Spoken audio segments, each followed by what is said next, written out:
አብረሽ እንግዲህ ዛሬ ሄርሜላን ይጠራና ደግሞ እንግዲህ ምን አርገሽ ነው ብሎ ሊጠይቃት ነው ማለት ነው። አጅሬ ራሱን አሳበደና በራሱ ጊዜ እንግዲህ እየጠራች ኮቹን ተራ በተራ እየጠራ እየጠየቀ ነው። እውነቱ አንድ ቀን ይወጣል፣ እውነቱ ወጣ ጊዜ እያለ ነበረ።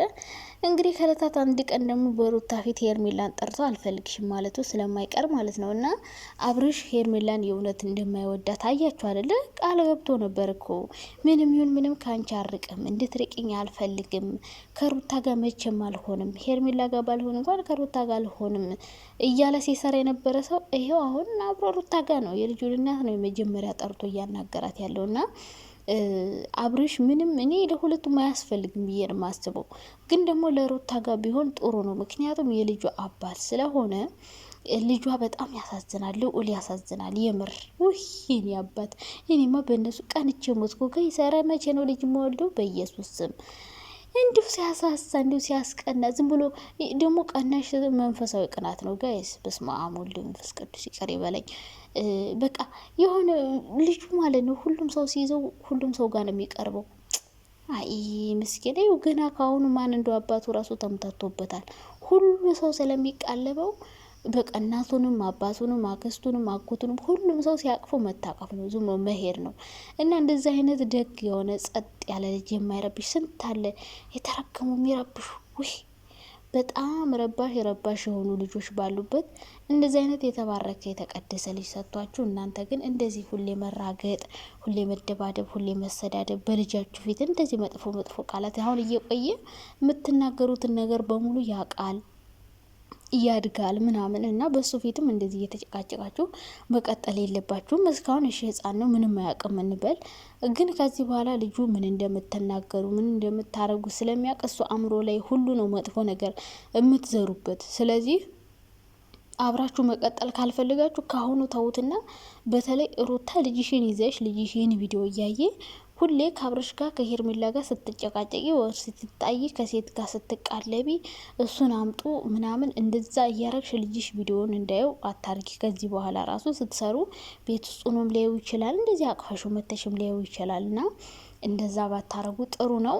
እንዳልኳችሁ ነው። አብረሽ ወዲያም ወዲህ መውላወል ነው የሚፈልገው ራሱ አለይኩም የሚሰራቸውን ችግሮች የራሱ ችግር ፈጥሮ ራሱ ያረጋቸውን ነገሮች መልሶ ወደ ሩታ ወደ ሄርሜላ ምናምን ያረጋል። ራሱን ነጻ ማውጣት ነው የሚፈልገው፣ እነሱን ማሰደብ ምናምን እና ሄርሜላ ሲጀምር ብዙ ጊዜ እንደማይሆንሽ ነግረንሻል። እኔ ብዙ ጊዜ ነግሬያታለሁ። እችሊ መጨረሻ ታያላችሁ ማልቀስ ማለት ነው። ሄርሜላ አይሆንሽም፣ ህይወትሽን አድኝ ታይ ተብላ አልሰማም ደረግ እኔ በጣም አፍቃሪ ነኝ፣ የፍቅር ሰው ነኝ፣ ከሩታ በልጣለሁ ብላ ህይወቷን ለማበላሸት የተዘጋጀ ሴት ስለሆነች ለዚህ ሴት ምክርም አያስፈልግም። ህይወቷ ሲመሰቃቀል ዝም ብሎ እያዩ መሳቅ ነው። ታው ተብሎ ምከረው እምቢ ካለ መከራ ይምከረው ይባላል። የሰው የልጅ አባት ቀምቶ ከዛ የኔ ካላረኩ ብሎ ምናምን እንደዛ አርገሽ ልንደግፍሽ አንችልም። ስለዚህ አንቺ ህይወትሽ ቢበላሽም ብታለቅሽም ምን ብትይም አታሳዝኝንም። ምክንያቱም አብረሽ ምን አይነት ሰው እንደው ታውቂያለሽ። ከሄርሜላ ጋር ሆኖ ቀጠለም በል ነገ ሌላ ሴት ይዞ የማይመጣበት ምንም ምክንያት የለም። ምክንያቱም አንቺ ሩታ ላይ ያረግሽው ነገር አንቺ ላይ መልሶ መከፈሉ አይቀርም። ዋጋው እጥፍ ድርብ ሆኖ እስከነ ወለዱ ነው የሚከፈልሽ። ስለዚህ አብረሽ ነገ አንቺ ጋር ቢሆን ራሱ ሩታ ጋር መሄዱ አይቀርም፣ ወይ ደግሞ ሌላ ሴት ጋር መሄዱ አይቀርም። ሄርሜላ በገንዛጅ ህይወትሽን እያመሰቃቀልሽ እያበለሻሸሽ ስለሆነ ሄርሜላ ከዚህ በኋላ ብታለቅስ ብትገፋ ሜዳ ላይ አውጥቶ ቢጥላት አላዝንላትም። ቢኮዝ ምን አይነት ሰው እንደሆነ እያወቀች ነው የገባችበት። ሁለተኛ ነገር ታይ አይሆንሽም ተብላለች።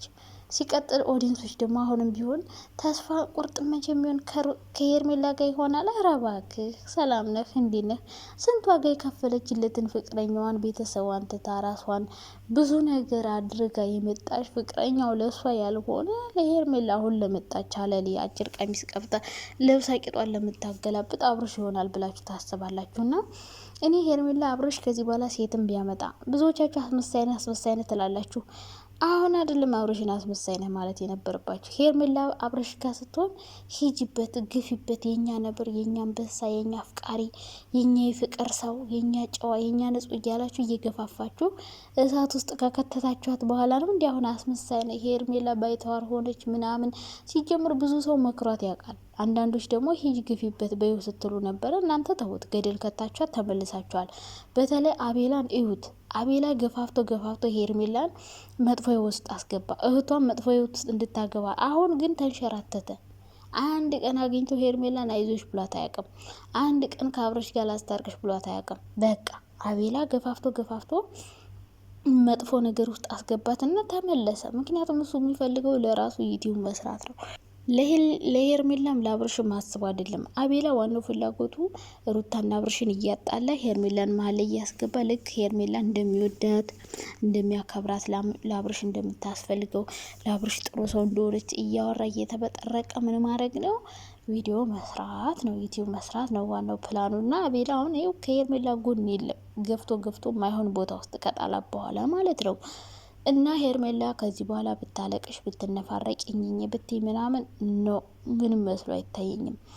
ሌላኛው ደግሞ አብርሽ ጥሎሽ ብሄድ ሌላ ሴት ቢያመጣ አሁንም ለሄርሜላ አላዝንም። ቢካውስ ታይ ከሰው ህይወት ውጭ የሰው ትዳር ማል አትግቢ። አንቺ ነሽ ሁሉ ነገር ያመጣሽው። ስለዚህ ነገም ደግሞ ሩታ ላይ ያረገውን አንቺ ላይ ያረጋል ተብለሻል። አይ አልሰማም እኔ ላይ አያደርግም ብለሻል። ሶ ሄርሜላ ከዚህ በኋላ ብታለቅስ ሜዳ ላይ ብትወድቅ አርግዛ ልጇን ይዛ ጎዳና ብትወጣ አላዝንም። ሩታ ደግሞ አብርሽ ጋር መሆን ግዴታዋ ነው። ባይሆናትም ባያስፈልጋትም ለልጇ አባት ያስፈልገዋል። ለልጅ የሚከፈል መስዋዕትነት ነው ሩታውን እያረገች ያለችው እኔ ብዬ የማስበው ለልጇ እየከፈለችው ያለው መስዋዕት ነው እንጂ የእውነት አብርሽ ሩታን በጣም አስፈላጊ ሰው ለሷ ሆኖ አይደለም። ግን ደግሞ ልጅ አለ፣ ልጅ የሚባል ነገር አለ። ለልጅ ምንም ነገር ይከፈላል። ብዙ ነገር ትሆናላችሁ ለልጃችሁ። እና ሩታ ለልጇ ዋጋ እየከፈለች ነው እንጂ አብረሽ ነገ ጥሏት እንደሚሄድ ሌላ ሰው ጋር እንደሚሄድ ያን ያሳለፈችውን ነገር ስለማታስታውስ ወይ ራስተው አይደለም። ገባች አይደለ? ግን ለልጇ ሁሉንም ነገር ትታለች። ሶ ሩታ አብርሽ ጋር መሆን ግዴታዋ ነው። እየበደላትም እያስከፋትም ቢሆን ልጇ የአባት ፍቅር ማግኘት አለበት። ከዛ ደግሞ ሌላ ሰው አግብታ ደግሞ ሌላ ልጅ መውለድ፣ ከዛ ደግሞ እንደዛ ማድረግ ከሁለት ከሶስት አባት የተወለዱ ልጆች ምን አይነት ጫና ምን አይነት ነገር እንደሚፈጠርባቸው ሁላችሁም ስለምታውቁት እሷ ይህን ነገር ማድረግ የፈለገች አይመስለኝም። ከመጀመሪያው ፍቅረኛዋ ከሱ ጋር ሌላም ልጅ ቢሆን የተወለደው ልጅም ቢሆን ከአባቱ ጋር እንዲያድግ ከመፈለግ ነው ብዬ ነው ማስበው። ሩታዬን ሁሉ ዋጋ እየከፈለች ያለችው። ሲቀጥል ደግሞ ሩታዬን ሁሉ ዋጋ እንድትከፍል ልዑልም ብቻውን እንዲያድግ እነሱም ትዳራቸው እንደዚህ ብጥብጥ እንዲል ያደረገችው ሄርሜላ ናት። ምንም ጥያቄ የሌለው ነገር ነው።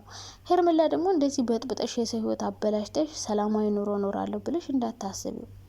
እጥፍ ድርብ ሆኖ ይከፈልሻል እያልኩሽ ነው ሀቢብቴ። እጥፍ ድርብ ሆኖ ይካፈልሻል።